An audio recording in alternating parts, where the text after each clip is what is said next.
Hi நண்பர்களே, இது சனா சேவை மையம் யூடியூப் சேனல். நம்ம சேனல்ல இன்று என்ன பார்க்க போறோம் அப்படின்னா, பட்டப்படிப்பு படிக்கும் மாணவர்களுக்கு 6 லட்சம் வரையிலான கல்வி உதவித்தொகையை ரிலையன்ஸ் குழுமம் வழங்குறாங்க. அதுக்கு எப்படி விண்ணப்பிக்கலாம், யாரெல்லாம் பயனடையலாம் அப்படிங்கிறத பார்க்க போறோம். அதுக்கு முன்னாடி நம்ம சேனல்ல சப்ஸ்கிரைப் பண்ணாதவங்க சப்ஸ்கிரைப் பண்ணிக்கங்க.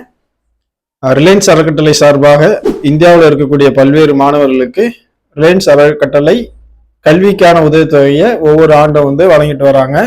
அந்த அடிப்படையில 2024, 2025 இந்த கல்வியாண்டுக்கான உதவித்தொகையை பெறுவதற்கான விண்ணப்பங்களை ரிலையன்ஸ் அறக்கட்டளை அனுப்ப சொல்லியிருக்காங்க. மொத்தம் 5100 கல்லூரி மாணவர்களுக்கு கல்வி உதவித்தொகை வழங்கப்படும் அப்படின்னு ரிலையன்ஸ் குழுமம் அறிவிச்சிருக்கு. இந்தியாவின் வளர்ச்சிக்காக பல திறமையான இளைஞர்கள் தங்களுடைய பங்களிப்பு செய்ய வேண்டும் என்ற அடிப்படையில தான் இந்த கல்வி உதவித்தொகையை நாங்க வழங்குறோம் அப்படின்னு சொல்லிட்டு ரிலையன்ஸ் அறக்கட்டளை சொல்லியிருக்காங்க. இந்தியாவில் இருக்கக்கூடிய இளநிலை மற்றும் முதுகலை பட்டப்படிப்பு படிக்கும் முதலாம் ஆண்டு மாணவர்கள் இந்த உதவித்தொகையை பெறுவதற்கு தகுதியானவர்கள்.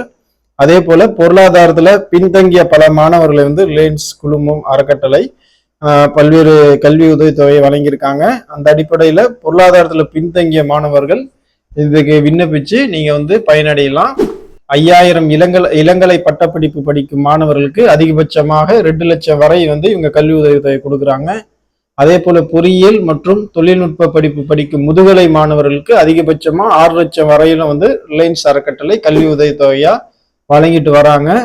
ரிலையன்ஸ் அறக்கட்டளை ஏற்படுத்திய மறைந்த திருபாய் அம்பானியின் 90வது பிறந்த நாளான 2022 டிசம்பர் மாதம் கொண்டாடினாங்க. அப்போது பேசிய ரிலையன்ஸ் அறக்கட்டளை தலைவர் நீடா அம்பானி அடுத்த 10 ஆண்டுகள்ல 50,000 மாணவர்களுக்கு கல்விக்கான உதவித்தொகை வழங்குவோம் அப்படின்னு சொல்லியிருந்தாங்க. அந்த அடிப்படையில ஒவ்வொரு ஆண்டும் இவங்க கல்வி உதவித்தொகை ரிலையன்ஸ் அறக்கட்டளை வழங்கிட்டு வருது. தற்போது வரை 23,000 மாணவர்களுக்கு ரிலையன்ஸ் அறக்கட்டளை கல்விக்கான உதவித்தொகையை வழங்கிட்டு வந்திருக்காங்க. இந்த ஆண்டுக்கான கல்வி உதவியை பெற விரும்புவோர் scholarship.reliancefundation.org என்ற ஆன்லைன் முகவரில் நேரடியாக நீங்க விண்ணப்பிச்சுக்கலாம் அப்படின்னு சொல்லியிருக்காங்க. விண்ணப்பதாரர்களின் தகுதி அடிப்படையில அவர்களுக்கு கல்வி உதவித்தொகை நிச்சயம் வழங்கப்படும் அப்படிங்கிறத அறிக்கையில சொல்லியிருக்காங்க. இந்த விண்ணப்பங்கள் அக்டோபர் 6க்குள்ள நீங்க இந்த வெப்சைட்ல அப்ளை பண்ணிக்கணும் அப்படிங்கிற மாதிரி கேட்டுக்கொண்டிருக்காங்க. ஆகவே மாணவர்களே, பட்டப்படிப்பு படிக்கக்கூடிய மாணவர்களே, நீங்க இந்த அருமையான வாய்ப்பை பயன்படுத்திக்கங்க. இந்த தகவல் மற்ற நண்பர்களுக்கு ஷேர் பண்ணுங்க. குறிப்பா நம்ம சேனலை சப்ஸ்கிரைப் பண்ணுங்க. நன்றி.